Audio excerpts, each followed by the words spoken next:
તો સુરતમાં ટીમ ઇન્ડિયાની જીતને લઈને ઉજવણી કરવામાં આવી હતી। મધરાત્રે માનવ મહેરામણ રસ્તા પર ઉતરી આવ્યું હતું। બારડોલીના સ્ટેશન રોડમાં ક્રિકેટ રસિકોથી ઉભરાયો હતો। તો સુરતમાં પણ બારડોલીમાં જીતની ઉજવણી કરવામાં આવી હતી।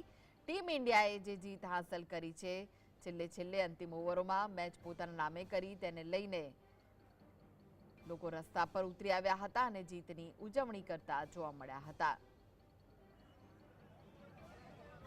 2007 બાદ ટીમ ઇન્ડિયાએ 2024માં T20 વિશ્વકપ પોતાના નામે કર્યો છે।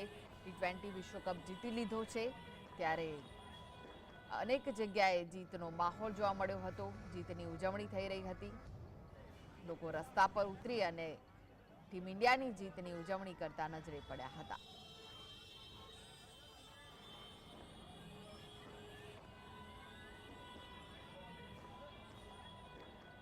તો બીજી તરફ અમરેલીમાં પણ ભારત વિશ્વ વિજેતા થતા હર્ષોલ્લાસનું વાતાવરણ જોવા મળ્યું હતું। સાવરકુંડલા ખાતે ધારાસભ્ય મહેશ કસવાળા સહિતના લોકોએ ઉજવણી કરી હતી। ઢોલ અને ફટાકડાની આતિશબાજી વચ્ચે ભારત માતા કી જયના નારાઓ પણ લાગ્યા હતા।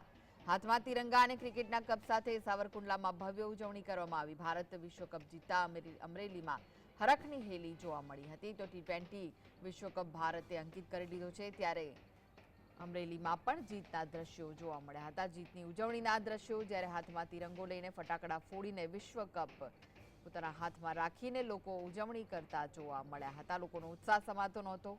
લોકો રોડ ઉપર ઉતરી આવ્યા, ફટાકડા ફોડ્યા હતા, જેમાંથી ધારાસભ્ય પણ બાકાત નહોતા રહ્યા। તેમને પણ આ જીતની ઉજવણીમાં તેઓ ભાગીદાર બન્યા હતા અને ઉજવણી કરી હતી। તો સમગ્ર ગુજરાતમાં T20 વિશ્વકપ ભારતે જીતતા તેની ઉજવણી કરવામાં આવી। જામનગરમાં ઇન્ડિયાની જીતના પગલે ઉજવણી કરવામાં આવી। શહેરના હાઈવે ચોક વિસ્તારમાં ભારત ફરી એકવાર T20 વિશ્વકપ જીતવામાં સફળ રહ્યું, તેને લઈને ઉજવણી થઈ। જામનગરવાસીઓએ ફટાકડા ફોડી આ ઉજવણી કરી હતી। સાથે જ વંદે ભારત માતા કી જયના નારા લાગ્યા હતા।